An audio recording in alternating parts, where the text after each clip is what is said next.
సోంపు లేదా సోపు గింజలు కేవలం ఇదేదో డైజెషన్ ఇంప్రూవ్ చేసేటువంటి గింజలే అని అనుకుంటూ ఉంటారు. కానీ సోపు గింజలతోటి నిజానికి అనేక ఆరోగ్య ప్రయోజనాలు మీరు తెలుసుకుంటే ఆశ్చర్యపోతారు.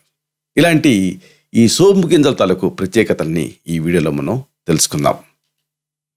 ప్రధానంగా లాలాజలంలో నైట్రేట్ కంటెంట్ని ఇది పెంచుతుంది. దీనివల్ల ఏమిటి ఉపయోగం అంటే హృదయ స్పందన రేటు, అలాగే రక్తపోటు ఇలాంటివన్నీ కూడా నియంత్రణలోకి వచ్చేస్తాయి. మెయిన్గా కొంతమందికి పాల్పిటేషన్ అనిపిస్తూ ఉంటుంది.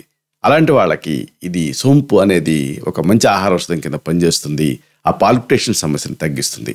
ప్రధానంగా రక్తపోటును కూడా ఇది నియంత్రిస్తుంది. హై బ్లడ్ ప్రెషర్ ఉన్న వాళ్ళు సోంపును తీసుకుంటే మంచి ఫలితం కనిపిస్తుంది.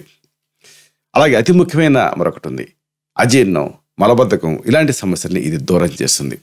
ఇక వాతపిత్త కఫాలనే 3 బయోరెగ్యులేటింగ్ ప్రిన్సిపల్స్ ఉంటాయి. వాటిల్లో తేడాలు జరిగినప్పుడు మనకి వ్యాధులు వస్తూ ఉంటాయి. ఇలాంటి ఈ తేడాలని సరిదిద్దుతుంది, ఇది సమస్థితిలోకి తెస్తుంది సోంపు అనేది. సోంపులో ఉండేటటువంటి ఖనిజాలు ఇవన్నీ కూడా హార్మోన్లను సమతుల్యం చేస్తాయి. అంటే ఫిమేల్స్కి కూడా ఇది ఎంతో మంచిది. అలాగే ఎండ నుంచి కూడా దీంతో రక్షణ పొందొచ్చు. ఇన్ని ఉపయోగాలు ఈ సోంపుతో ఉన్నాయి కాబట్టి దీన్ని మీరు మీ ఆహారంలో భాగం చేసుకోండి.